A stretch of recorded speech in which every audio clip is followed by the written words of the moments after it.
Assalamualaikum warahmatullahi wabarakatuh.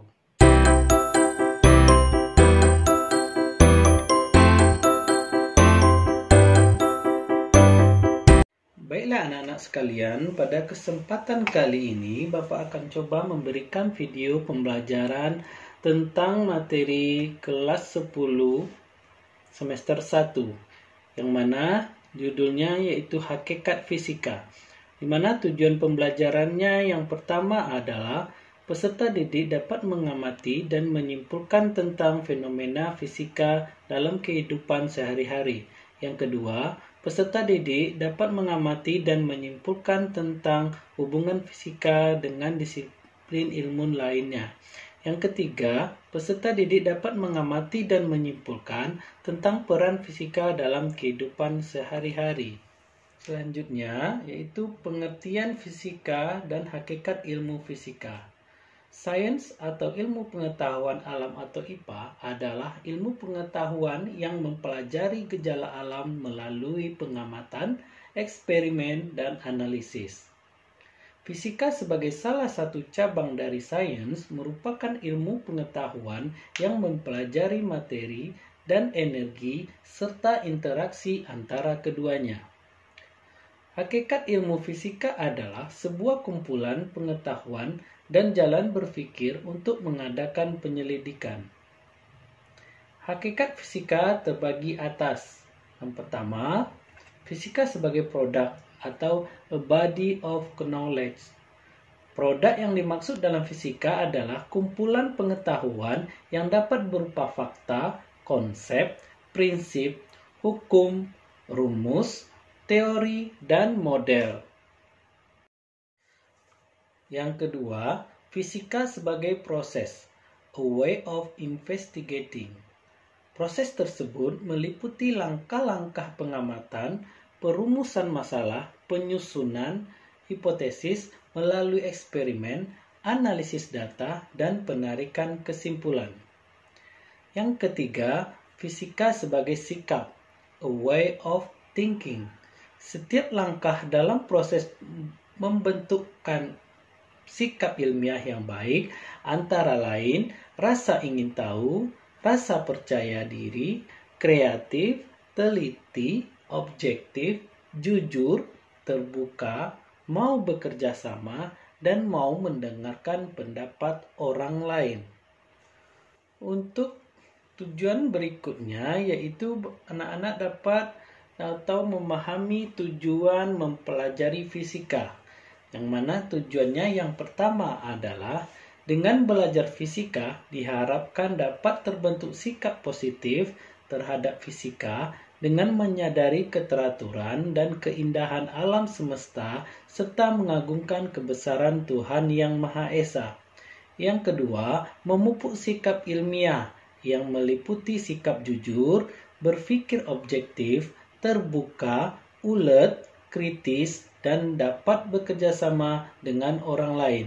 Yang ketiga, mengembangkan pengalaman untuk dapat merumuskan masalah, mengajukan dan menguji hipotesis melalui percobaan, merancang dan merakit instrumen percobaan, mengumpulkan, mengolah, dan menafsirkan data, serta mengkomunikasikan hasil percobaan secara lisan dan tulisan. Tujuan yang keempat, mengembangkan kemampuan bernalar dalam berpikir analisis induktif dan deduktif. Yang terakhir, menguasai konsep dan prinsip fisika serta memiliki keterampilan dalam mengembangkan pengetahuan. Ruang lingkup fisika. Yang pertama, mekanika klasik atau mekanika Newton. Ada pelajaran statistika, kinematika, dinamika. Yang kedua, termodinamika. Ada materi kalor, suhu. Elektromagnetik, ada listrik magnet dan listrik magnet.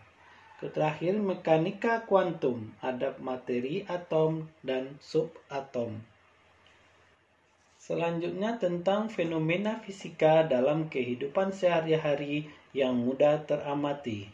Yang pertama, ada gerak semu harian matahari, ada pasang surut air laut, ada pembiasan cahaya, peristiwa gerhana bulan, angin darat dan angin laut, fenomena aurora, fenomena gunung es, fenomena pelangi di malam hari, peristiwa anomali, peristiwa petir kilat atau halilintar, dan yang terakhir adalah peristiwa pemuaian. Selanjutnya yaitu hubungan antara ilmu fisika dan ilmu pengetahuan lainnya. Fisika merupakan ilmu dasar yang dibutuhkan untuk mengembangkan ilmu lainnya.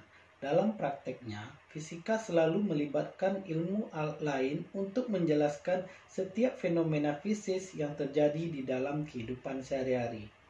Hubungan antara fisika dan ilmu lainnya bisa membentuk suatu keilmuan baru, seperti yang pertama, astrofisika, yaitu gabungan antara ilmu fisika dan astronomi yang mempelajari interaksi benda-benda langit. Yang kedua, biofisika, yaitu gabungan antara fisika dan biologi. Ilmu ini mempelajari proses-proses biologi yang melibatkan konsep fisika, contohnya pengukuran sistole dan diastole. Yang ketiga, fisika medis, yaitu gabungan antara fisika dan ilmu kedokteran. Ilmu ini mempelajari tentang kesehatan dalam konsep fisika.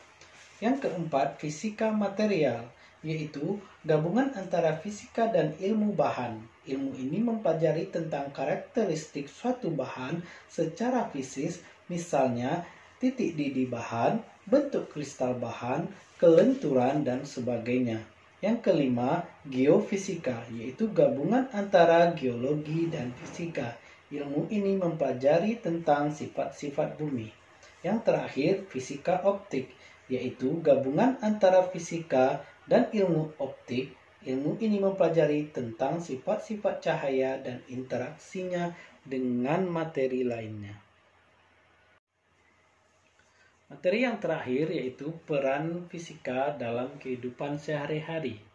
Fisika telah terbukti mampu membantu memudahkan manusia dalam menjalani aktivitas kehidupannya sehari-hari. Manfaat mempelajari fisika yang pertama dapat menyingkap rahasia alam. Yang kedua, fisika berada di depan dalam perkembangan energi. Yang ketiga, berperan besar dalam penemuan teknologi. Yang keempat, sebagai ilmu dasar dan andil dalam pengembangan teknologi. Yang kelima, melatih berpikir logis dan sistematis. Yang keenam, dapat diaplikasikan di dalam kehidupan sehari-hari. Selanjutnya, peran fisika di bidang-bidang. Yang pertama adalah bidang industri. Banyak penemuan-penemuan baru dalam dunia industri yang melalui penelitian fisika. Penemuan bahan semikonduktor, peralatan optik, bahan polimer, penemuan mesin-mesin industri dalam bidang industri otomotif AC sebagai pendingin ruangan yang menerapkan hukum termodinamika. Yang kedua, bidang teknologi. Banyak peralatan teknologi canggih yang menerapkan konsep dasar hukum fisika, misal teknologi digital, menerapkan konsep gelombang elektromagnetik, penggunaan lampu TL, monitor komputer, layar LCD, dan lain-lainnya.